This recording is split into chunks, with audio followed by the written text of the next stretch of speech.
Street News, eccoci qua, allora selezioni finali per Miss Mondo Italia, siamo in compagnia di Tania Lagatta, seguitissima sui social network, stiamo sbancando questo mondo, no? E allora cara Tania, anche te ospite di questa serata molto importante per selezionare diciamo delle modelle del futuro, no? Sì, è vero, e devo dire che sono molto felice di essere qui come ospite di questa serata e approfitto anche per dare un augurio a queste ragazze che si sono cimentate in una selezione di un concorso comunque importante e spero che comunque loro arrivino dove vogliono arrivare.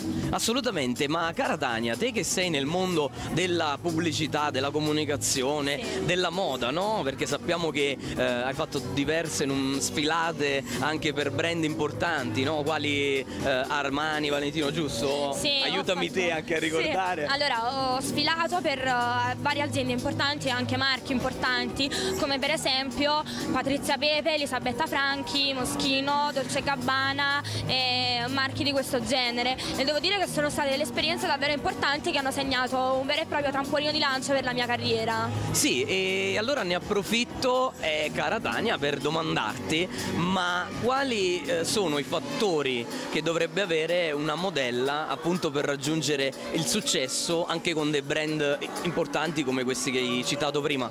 Sì, allora nulla toglie che questo mondo è un mondo difficile e ci vuole molta strada per arrivare per i propri obiettivi, ma quello che posso dire è che bisogna essere sempre se stessi, lottare e andare avanti per i propri sogni, magari anche rimanendo sempre con gli stessi obiettivi prefissati da sempre e non facendo mai permettere alle persone di influenzare il proprio sogno, perché se tu ce la fai e vuoi qualcosa, con i sacrifici e con la vita che comunque ti dona tanto, riuscirai sempre ad avere tutto. Quindi io, per quello che posso dire, per la mia esperienza comunque personale, bisogna credere in quello che si fa, perché gli obiettivi prefissati possono essere sempre raggiunti, bisogna solo crederci. Un messaggio importante, grazie Tania, ti ringraziamo anche noi di streetnews.it. Grazie mille, buona serata a tutti.